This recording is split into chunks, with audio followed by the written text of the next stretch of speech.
दोस्तों, जरा सोचिए, पुलिस कस्टडी, जहां आम आदमी को सुरक्षा और इंसाफ की गारंटी मिलनी चाहिए, वहीं से मौत की खबर सामने आती है। उत्तर कुमार, एक ऐसा शख्स जो अभी अभी गिरफ्तार हुआ था, अचानक गिर पड़ता है और उसके बेटे का दर्द भरा इल्जाम गूंजता है, मेरे पिता को जहर दिया गया है। अब सवाल यह उठता है कि आखिर क्यों?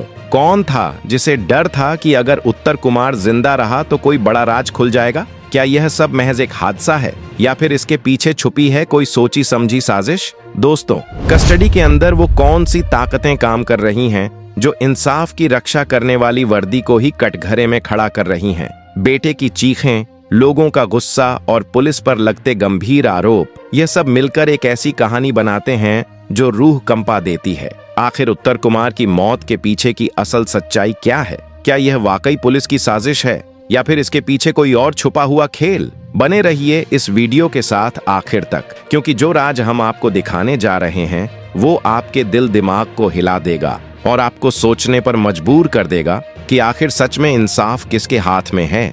हरियाणा की मिट्टी से निकलकर फिल्मी दुनिया में अपनी अलग पहचान बनाने वाले कलाकारों में अगर किसी का नाम सबसे पहले लिया जाए तो वह है उत्तर कुमार। एक सामान्य परिवार में जन्म लेने वाले उत्तर कुमार का बचपन संघर्षों और उम्मीदों के बीच गुजरा। वे किसी बड़े प्रोड्यूसर या फिल्मी खानदान से नहीं जुड़े थे, बल्कि मेहनत और लगन के दम पर अपने सपनों को साकार किया। दर्शकों के बीच उत्तर कुमार हमेशा धाकड़ छोरा के नाम से मशहूर रहे।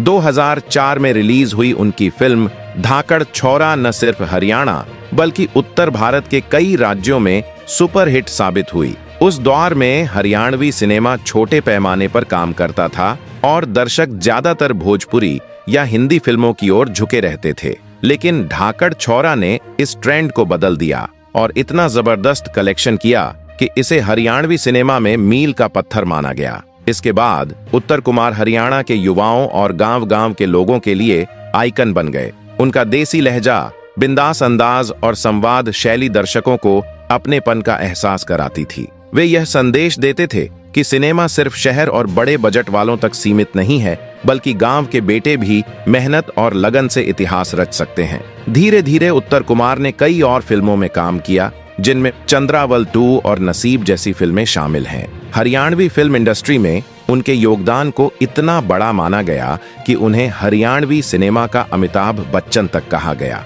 लेकिन इस स्टारडम और लोकप्रियता के बीच उत्तर कुमार के जीवन में संघर्ष और विवादों के बादल भी घिरते रहे। कभी फिल्मी करियर में उतार चढ़ाव तो कभी निजी जिंदगी की मुश्किलें, और अब पुलिस कस्टडी से जुड़ा यह मामला उनके जीवन की सबसे बड़ी चुनौती बनकर सामने आया है। हाल ही में उत्तर कुमार का नाम सुर्खियों में आया जब उनके खिलाफ अचानक गिरफ्तारी की खबर फैली। सूत्रों के अनुसार मामला पुराने विवाद से जुड़ा था। कहा जा रहा है कि कुछ स्थानीय झगड़े और आर्थिक लेन देन को लेकर शिकायत दर्ज की गई थी। पुलिस ने इस शिकायत को आधार बनाकर उत्तर कुमार को हिरासत में लिया। हालांकि अभी तक कोई ठोस और सार्वजनिक सबूत सामने नहीं आए हैं कि गिरफ्तारी की असली वजह क्या थी। गिरफ्तारी की यह घटना अपने आप में कई सवाल पैदा कर रही है। बताया गया कि उत्तर कुमार को रात के अंधेरे में उनके घर से अचानक उठाया गया। पास पड़ोस के लोग यह कहते पाए गए कि पुलिस ने बिना किसी नोटिस या वारंट के यह कार्रवाई की। परिवार वालों को भी पूरी जानकारी नहीं दी गई कि यह कार्रवाई किस आधार पर हुई। इस खबर के तुरंत बाद सोशल मीडिया में हलचल मच गई। उनके प्रशंसकों ने इसे एक साजिश करार देना शुरू कर दिया। उनका मानना था कि किसी बड़े स्टार को जानबूझकर निशाना बनाया गया ताकि उनकी इमेज को नुकसान पहुंचाया जा सके। दूसरी तरफ पुलिस का कहना था कि उन्होंने केवल अपनी ड्यूटी निभाई और उत्तर कुमार को जांच के तहत हिरासत में लिया गया। लेकिन असली हंगामा तब शुरू हुआ जब गिरफ्तारी के कुछ ही घंटों बाद खबर आई कि पुलिस कस्टडी में उत्तर कुमार की तबीयत अचानक बिगड़ गई। परिवार और बेटों ने आरोप लगाया कि हिरासत के दौरान उन्हें जहर दिया गया। यह आरोप न सिर्फ पुलिस की कार्यप्रणाली पर सवाल उठाता है, बल्कि पूरे मामले को और भी रहस्यमय और सनसनीखेज बना देता है। बेटे का दावा है कि उनके पिता को जानबूझकर हिरासत में नुकसान पहुंचाया गया। यही कारण था कि उनकी हालत इतनी तेजी से खराब हुई। जैसे ही यह आरोप सामने आया, पूरे इलाके में सनसनी फैल गई। सोशल मीडिया पर लोग सवाल उठाने लगे कि अगर उत्तर कुमार सचमुच बीमार थे तो गिरफ्तारी से पहले उनका मेडिकल क्यों नहीं किया गया। और कस्टडी में उनकी तबीयत अचानक इतनी खराब कैसे हो सकती थी? पुलिस ने सफाई देते हुए कहा कि उत्तर कुमार को कोई जहर नहीं दिया गया, बल्कि वे पहले से ही हाई ब्लड प्रेशर और डायबिटीज जैसी बीमारियों से पीड़ित थे। लेकिन परिवार का कहना है कि वे पूरी तरह स्वस्थ थे और हिरासत में जाने से पहले घर पर सामान्य अवस्था में थे। बेटे ने मीडिया से कहा, मेरे पिता को जानबूझकर फंसाया गया है। पुलिस ने साजिश करके उन्हें नुकसान पहुंचाया। डॉक्टरों की प्रारंभिक रिपोर्ट भी शक को और बढ़ा देती है। अस्पताल के एक सूत्र ने बताया कि उत्तर कुमार को उल्टी और घबराहट के साथ लाया गया था, जो अक्सर किसी टॉक्सिक पदार्थ के सेवन से जुड़ी लक्षण माने जाते हैं। हालांकि आधिकारिक मेडिकल रिपोर्ट अभी तक सार्वजनिक नहीं की गई है। इस पूरे घटनाक्रम ने पुलिस पर गंभीर सवाल खड़े कर दिए हैं। क्या यह केवल स्वास्थ्य संबंधी आपात स्थिति थी या वास्तव में कस्टडी में किसी ने उनके साथ अनुचित व्यवहार किया? यही सवाल अब लोगों को बेचैन कर रहा है और इस केस को और रहस्यमय बना रहा है। बेटे का बयान गहराई से भावनाओं और गुस्से से भरा हुआ था। उन्होंने कहा, मेरे पिता उत्तर कुमार किसी अपराधी की तरह नहीं, बल्कि एक आम नागरिक की तरह पुलिस के पास गए थे, लेकिन उन्हें साजिश के तहत फंसाया गया और कस्टडी में जहर देकर उनकी जान को खतरा पहुंचाया गया। अगर उन्हें कुछ हो गया तो इसकी पूरी जिम्मेदारी पुलिस पर होगी। जैसे ही यह बयान मीडिया तक पहुंचा, टीवी चैनलों और अखबारों में इसे बड़े बड़े हेडलाइनों में छापा गया।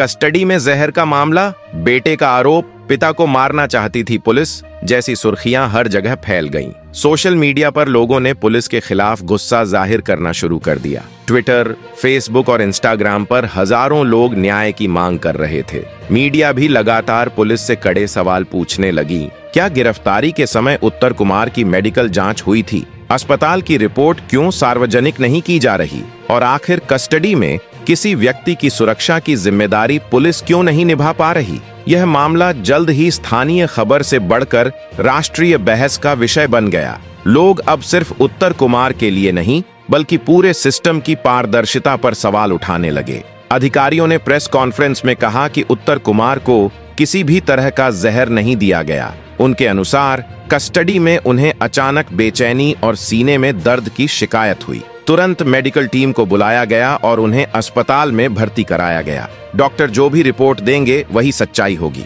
पुलिस का दावा था कि मेडिकल रिपोर्ट आने से पहले ऐसे आरोप लगाना केवल माहौल बिगाड़ने के उद्देश्य से किया जा रहा है। उन्होंने यह भी जोड़ा कि कस्टडी में बंद हर व्यक्ति की सुरक्षा पुलिस की जिम्मेदारी है और इस मामले में भी पूरी कोशिश की गई। लेकिन दूसरी ओर परिवार का दर्द और गुस्सा साफ झलक रहा था। उत्तर कुमार का बेटा बार बार कह रहा था कि यह एक प्लान्ड अटैक है। उसके अनुसार पिता की लोकप्रियता और आम लोगों के बीच उनकी पकड़ से कुछ लोग डर गए थे और इसी वजह से पुलिस पर दबाव बनाकर यह सब करवाया गया। परिवार का कहना था कि अगर सब कुछ सही और ईमानदारी से हुआ है तो मेडिकल रिपोर्ट तुरंत सार्वजनिक क्यों नहीं की गई और गिरफ्तारी के समय पूरी वीडियोग्राफी क्यों नहीं हुई। यहाँ पुलिस की सफाई और परिवार की पुकार आमने सामने खड़ी हो गई।